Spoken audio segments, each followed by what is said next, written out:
Is the United States of America oligarchy? Well, if you don't like my pronunciation, I'm sorry. That's the way I read it, and that's the way it's been in my head since the first time I saw it.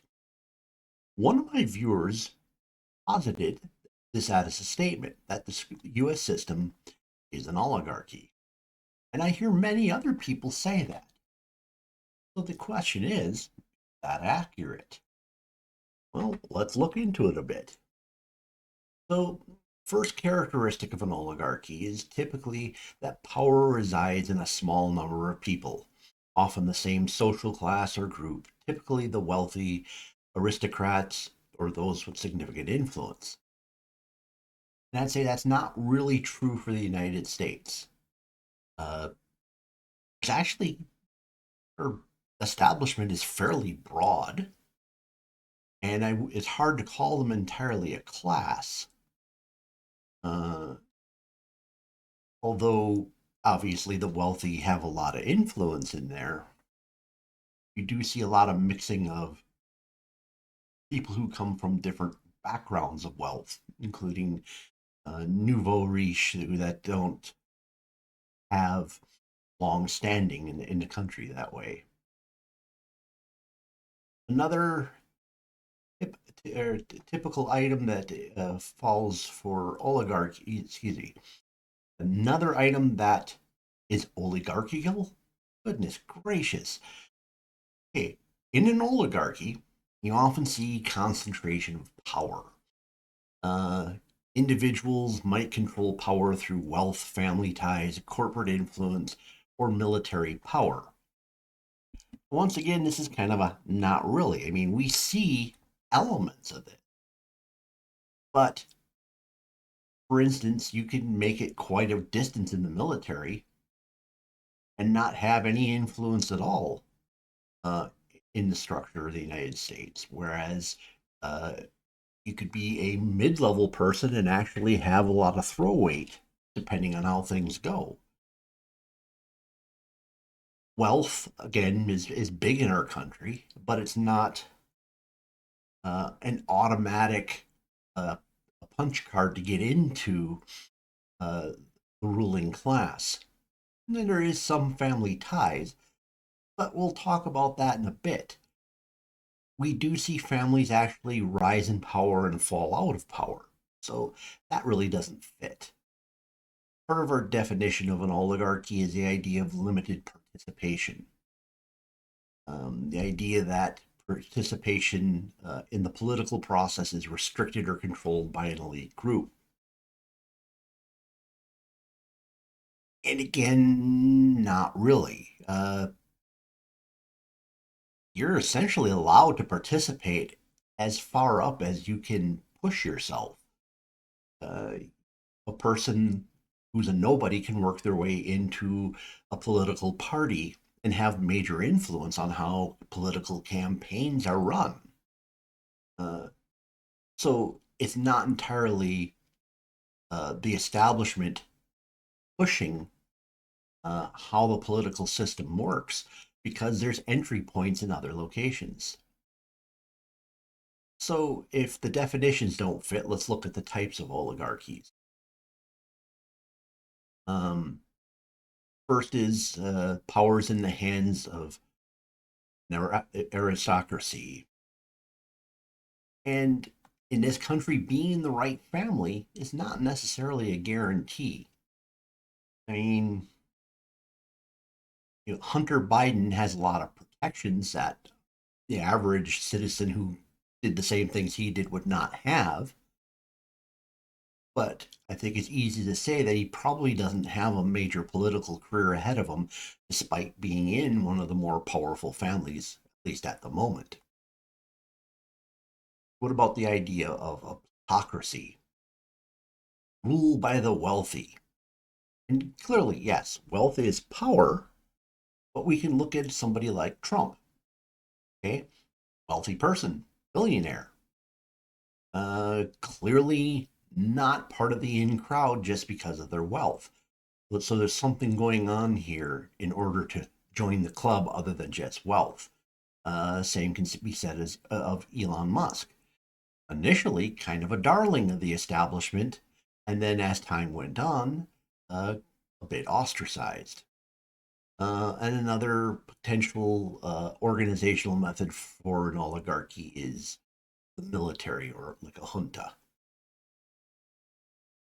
We don't really see that in this country at all. Occasionally, military leaders do rise to the top, and sometimes they get a big boost from their military careers, but it's not a guaranteed pathway. So, what about the idea of decision making in an oligarchy? Decisions are made to benefit the ruling group or maintain their status quo. Now, I can see a portion of that argument there, but we are also seeing a situation where we are seeing the entire standard of living of the country falling. Uh, Everybody's not doing as well as they used to. So there's something else going on. We'll get into that in a bit. What about some ways that the United States itself might, instead of just generally talking about oligarchy, what are some things that the United States has that people consider to be uh, elements of oligarchy? And these are things I pulled from several different people as giving their proof or evidence of oligarchy in the United States. So, the idea of influence and wealth in politics. And again, wealth is big, but we see a lot of Cinderella stories in the political world. People kind of coming out of nowhere and coming up quite a ways. Not everyone is a millionaire who walks into Congress. They all walk out that way, but they don't necessarily walk in that way. Um, Campaign finance, the idea that wealthy individuals and corporations exert significant influence on the system. This has a lot of truth, but I'm more inclined to say that this is a progressive exploit of the system rather than a true system feature. I.e., it wasn't always this way, and it's something that the progressives kind of burrowed into the system because they had some different ideas about uh, the ruling class versus everybody else. Uh, but even though it's there, it's not absolutely dominant either. It's something that can be fought against. Some people bring up economic inequality. So that's kind of especially in the United States, a non functional argument. The poor in the United States are still the envy of a lot of people in the world. Uh, Getting a little worse every day because of the way things are running. But inequality of wealth isn't as much a function of how our system is running as opposed to how our system has kind of worked. Some people cite corporate influence, the idea that we have a revolving door between government positions and corporate jobs. And again, I think this is more of an establishment function than an oligarchy function. The establishment saw a certain amount of efficiency in allowing these people to move seamlessly back and forth between government and business. This hasn't always been the case. And then some people will bring up the idea of political dynasties, families in this country that are, basically ruling forever. And you look at families like the Kennedys, the Bushes here, and the Clintons, do represent kind of a form of a political aristocracy. However, you can't really say these people run the country anymore. The Kennedys, obviously very ascendant in the 60s, have been slowly descending ever since. They struggle to put family members in Congress. Uh, RFK Jr. is the pariah of his family, and he's basically rising to one of the highest political positions his family has held since the 60s. So the Kennedys, although they still have a little oomph, seem resigned to a lower tier, seem to occupy a lot of state houses rather than the US government level. I'd kind of say the Bushes as a family are done. Um, Thanks to Trump for that, I would think. I mean, I don't see the Bushes putting another man in the White House. I don't see Bushes rising up through Congress. And then the Clintons, well, I mean, the Clintons weren't anything before Bill and Hillary. Their family was pretty mediocre, and I would say the Clinton dynasty is at an end. You know, Hillary made a stab at it, and she didn't make it. I don't think Chelsea's got any major political aspirations. Um, so, talking about a genuine oligarchy, let's talk about one that pretty much everyone recognizes, the Roman Republic. And one of the things we would see is that essentially there were privileged families, families that pretty much belonged to the upper order, and they kind of protect their own no matter what.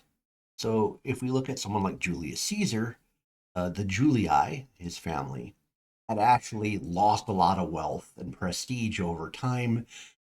They were kind of scraping by, and when he actually became political, he had to ally himself to very wealthy people in order to get the money he needed to do things he wanted. Yet, even though his family had lost a lot of wealth, they were still considered enough in circles, in higher circles, to be able to basically rejoin government at any point. I don't see that as the case here in the United States, where you are, once in the oligarchy, always in the oligarchy. We'll throw some names at you: the Vanderbilts, the Fords, the Strohs, the Guggenheims, the Astors, the Whitneys, the Pulitzers, the Carnegies, the Hartfords. Now, these families were once the nation's richest. Now, most of them either have no wealth or essentially have the minimum to be in the bottom tier of the millionaires club. Most people don't even recognize a lot of these family names I just said. And if they do recognize them, they don't even know the stories behind them. Not much of an oligarchy if your ruling families can basically not only lose all their wealth, but have no way back into the club and essentially descend into anonymity. Real oligarchies also don't really have a meritocracy system that allows people into the top group. A good example, again, back to the Roman Republic. There was a meritocracy system where there were lower tiers where people were allowed to get in if they met certain criteria. So they created uh, privileged classes of a lesser order, but it was almost impossible to make your way up to the height of Roman uh, power, their establishment. So the Roman Republic clearly falls into the oligarchy camp. So if the United States is not an oligarchy, what is it? Well, ours is a system of government that was designed to be captured by the establishment. It was built in with minor democratic relief valves at the edges. Throughout much of our history, our establishment understood a really easy concept that in order for the country to flourish, the people had to flourish. The neoliberal order was established after World War II. So many of you might refer to it as globalism. I think that oversimplifies it a bit. This neoliberal order or globalism warped our establishment. Our establishment is not only willing to sacrifice the well being of Americans for this order, They're willing to accept a general loss of standing and an overall standard of living to achieve it. In fact, they're kind of willing to cut off their nose to spite their face in order to make the neoliberal order work. Okay, so with that said, I don't think we're an oligarchy. I can see why people would come to that conclusion, but it's a stretch. Now, if you want to insult the establishment to a certain extent by calling them that, yeah, go for it. All right, in the comments below, what do you think? Did I make my case about the oligarchy? Do you have a contrary opinion? Uh, Tell me where you get your ideas from. I'd like to know. Please smash the like button. If the YouTube algorithm brought you here and you're not a regular subscriber, check out my other titles. I get into a lot of different topics.